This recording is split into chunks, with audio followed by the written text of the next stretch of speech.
2024-এর টি-20 world cup তো আর পাবে না। সো একটা অপরচুনিটি মিস হয়ে গেল। যে কোনো ক্যাপ্টেন ইনডিসিশনে ভুগলে সাকিব ভাইয়ের কাছ থেকে রাইট, কেয়ার কিন্তু নিচ্ছে। সুভাষ এই কথাগুলো কিন্তু এই বিশ্বকাপের আগে পর্যন্ত আমরা সবাই মেনে নিছি, কিন্তু এই বিশ্বকাপে আসলে সাকিবের পারফরমেন্সটা এবং রিয়াদের পারফরমেন্স। আমি একটা কথা বলি, বিরাট কোহলি কি খুব ভালো খেলতেছে, ক্রিকেট খেলতেছে? আমাদের একটা ছড়ে গেছে যে বয়স 30-এর উপর হয়ে গেলেই বুড়া হয়ে গেছে। বাংলাদেশের বিশ্বকাপটা শেষ হয়ে গেছে এবং শেষে এসে আফগানিস্তানের সঙ্গে হার, সেমিফাইনালে যাওয়ার স্বপ্ন ছিল, সে সব কিছু স্বপ্নই আসলে মুছে গিয়েছে। ফলে বিশ্বকাপটা নিয়ে অনেক রকম আলোচনা, প্রশ্ন আছে। শুধু আফগানিস্তান না, ওভারঅল বাংলাদেশের বিশ্বকাপটা কেমন হলো সেসব নিয়ে আমরা কথা বলবো। এবং আজকে আমাদের সঙ্গে আছেন খুবই খুবই স্পেশাল একজন গেস্ট। আমি নিশ্চিত আপনারা দেখলে আপনারাও চমকে যাবেন। বাংলাদেশ জাতীয় দলের ক্রিকেটার শফিউল ইসলাম। আসসালামু আলাইকুম। কেমন, মন টন ভালো, শরীর মন ভালো? হ্যাঁ, ভালো, মোটামুটি ভালো। যদি বাংলাদেশ টিম সেমিফাইনালে খেলতে অবশ্যই আরো অনেক ভালো লাগতো, কেননা এবারের টিমটা নিয়ে ইউএস এর সাথে যেভাবে সিরিজটা খেলছে, আমার বিশ্বাস ছিল যে ওয়ার্ল্ড কাপ ভালো খেলবে। হ্যাঁ, ভালো খেলছে। যদি সেমিফাইনাল খেলতো আরো ভালো লাগতো। রাইট। এই ম্যাচে বাংলাদেশের সামনে একটা ইকুয়েশন ছিল সেমিফাইনালে যাওয়ার, সেটা হলো না এবং এই কারণেই হতাশাটা বেশি এবং সমালোচনাও বেশি হচ্ছে। আপনিও সেটা বলছিলেন, একটু হতাশ হয়েছেন, সেমিফাইনালে গেলে খুশি হতো। বাট এরকম সময় আসলে টিমের তো একটা গেম প্ল্যান, আপনি টিমের দীর্ঘদিন অংশ ছিলেন। মানে যেটা শান্ত আজকে প্রেস কনফারেন্সে বলেছে, গেম প্ল্যানটা ছিল ম্যাচ জেতা, যদি সম্ভব হয় তাহলে সেমিফাইনালের জন্য চেষ্টা করা। বাট ওভারঅল এই সময় আসলে ড্রেসিং রুমের এনভায়রনমেন্ট কেমন থাকে, একটু যদি সেসব নিয়ে আমাদের ধারণা দেন। আসলে সত্যি কথা বলতে যে যার সাথেই খেলুক, যে রকম সিচুয়েশনে খেলুক, সব প্লেয়াররা কিন্তু জেতার জন্য মাঠে নামে, বা মানে যেখানে আছে তার চেয়ে এক ধাপ উপরে ওঠার জন্যই খেলে। প্ল্যানিং তো অবশ্যই ছিল, যেহেতু এত বড় একটা আসরের একটা ইকুয়েশনমূলক ম্যাচ ছিল। প্ল্যান করেই নামছে, হয়তো সাকসেস হইতে পারেনি। তো আমার মনে হয় যে আমি সত্যি কথা বলতে পুরো খেলাটা আমি দেখতে পারিনি, আমি হাইলাইটস দেখছি। তো বলাররা তাদের যে জবটা, ওটা আমার কাছে মনে হয় যত খারাপ উইকেটে থাকুক খুব ভালোভাবেই করতে পারছে। আবারও মানে আমাদের ব্যাটিং লাইন আপটা স্ট্রাগল করছে, অনেক দিন ধরে স্ট্রাগল করতেছে। এই ম্যাচেও হয়তো স্ট্রাগল করছে, ব্যাক আপ করতে পারে নাই, এই জন্য হয়তো বা।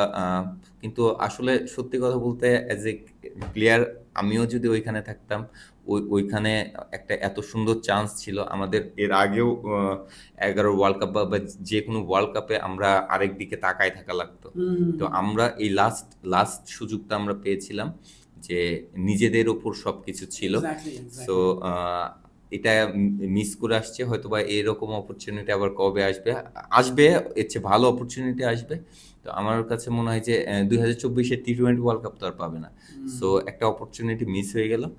তো এই জন্যই খারাপ লাগা। আমার আমার আমার বিশ্বাস ছিল যে বাংলাদেশ টিম একটা সেমিফাইনাল খেলবে, খুব ভালো একটা অপরচুনিটি চলে আসছিল কালকে। ইন্ডিয়া অস্ট্রেলিয়ার সাথে যখন জিতলো, তখন আমিও আশাবাদী ছিলাম যে বাংলাদেশ একটা ভালো কিছু করবে, কেননা মানুষের ইচ্ছা, যেই মানে রাগ ক্ষোভ ছিল, এই রাগ ক্ষোভগুলা মুছে যাবে এই ম্যাচের মাধ্যমে। তো আসলে হয়তো সবাই চেষ্টা করছে, ফেল হয়েছে। পেস বোলিং ডিপার্টমেন্ট অনেক হার্ড এখন, মেনটেন করতে হবে এদেরকে নিয়ে। আমাদের আমাদের আমাদের একটা জিনিস হচ্ছে যে একজনকে পেলে আমরা আরেকজনকে ভুলে যাই। সো এই জিনিসটা যেন না হয়, আমরা আমাদের আমাদের লাইনে যেন পর্যাপ্ত পরিমাণ পেস বলার, ব্যাটসম্যান, যে কোনো ইয়াতে পর্যাপ্ত পরিমাণ থাকে। এবং একটা জিনিস, পেসারদের তো আসলে মেনটেনের অনেক ব্যাপার থাকে, তাদের ইনজুরি মেনটেন্যান্স বা সব কিছু, যেটা আপনার বা আরও অনেকের ক্ষেত্রে আমরা দেখেছি আগে। আপনি যেটা বললেন মাত্র, একবার ন্যাশনাল টিমের বাইরে গেলে আসলে তার ওই সব কিছু, তার দেখাশোনার ব্যাপারটা অনেক বেশি কঠিন হয়ে যায়। সেইটা নিশ্চয়ই খুব বেশি পেসারদের জন্য আরও বেশি জরুরি, তাই না? তাদের লাইফস্টাইল, তাদের বোলিং। না, হ্যাঁ, তা তো অবশ্যই।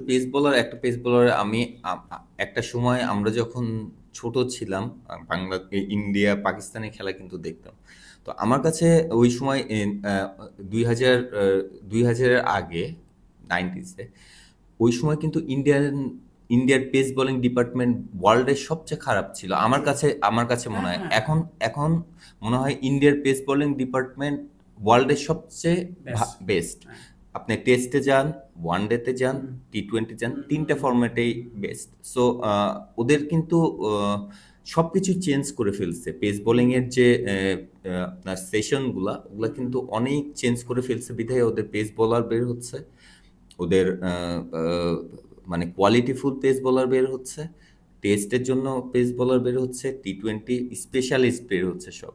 সো আমাদের যদি এই জিনিসগুলা করে, পেস বোলারদের এক্সট্রা কেয়ার করে, রাইট। আমি আমি আমি নিঃসন্দেহ মানে আমাদের এইরকম প্রতিভা আছে বাংলাদেশে, যে পেস বোলিং ডিপার্টমেন্টেও খুব ভালো একটা সার্ভিস দিবে।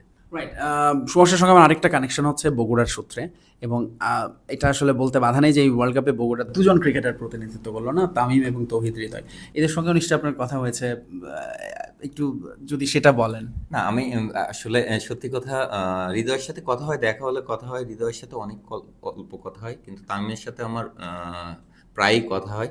এই ওয়ার্ল্ড কাপে আমি ওকে আসলে সময়ের তো একটা ডিস্টেন্স, আমি বেশি ওকে ফোন দেইনি, কারণ হচ্ছে যে কখন রেস্ট নিচ্ছে কখন এই জন্য ফোন দিইনি। ও একদিন ফোন দিছিল ঈদের দিন, ঈদের উইশ করার জন্য। ও বলতেছে ভাইয়া ফোন দেন না কেন। সো আমি ওইটাই বলছি যে আসলে ডিস্টার্ব, তামিম অন্যরকম ছেলে, খুব ফ্রেন্ডলি এবং খুব মিশুক একটা ছেলে। আমার বিশ্বাস যে ওর সাহসও অনেক ভালো, ও মানে ক্রিকেট নিয়ে অনেক চিন্তা করে।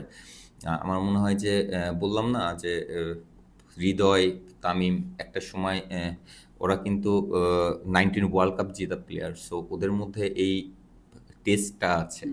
তো আমার মনে হয় যে এরা একটা সময় আমাদের বাংলাদেশের হয়ে ওয়ার্ল্ড কাপ নিয়ে আসবে, মেইন ওয়ার্ল্ড কাপ।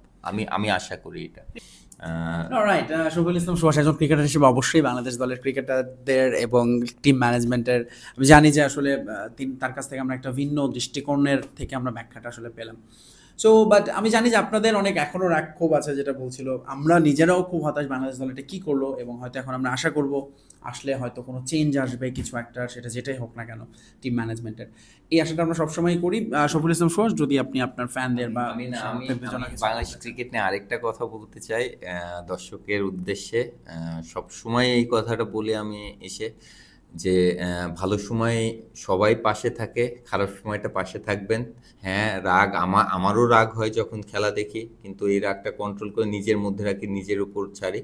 আমরা এমন কিছু না করে যেন এই ইম্প্যাক্টটা টিমের উপর বা প্লেয়ারের উপর পড়ে।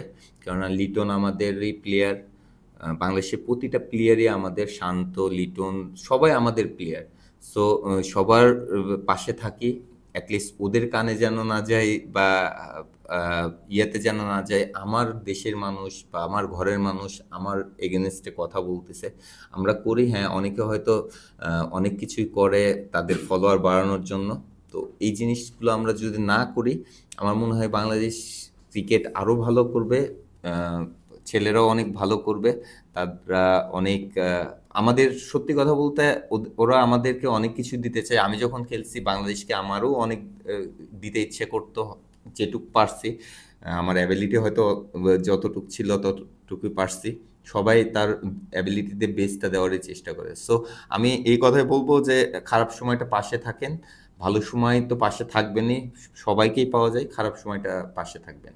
ওকে, এবং আপনাকেও নিশ্চয়ই আমার পাশে আমার চ্যানেলে মাঝে মধ্যে পাবো এখন। হ্যাঁ, ইনশাল্লাহ আমি অবশ্যই আসবো।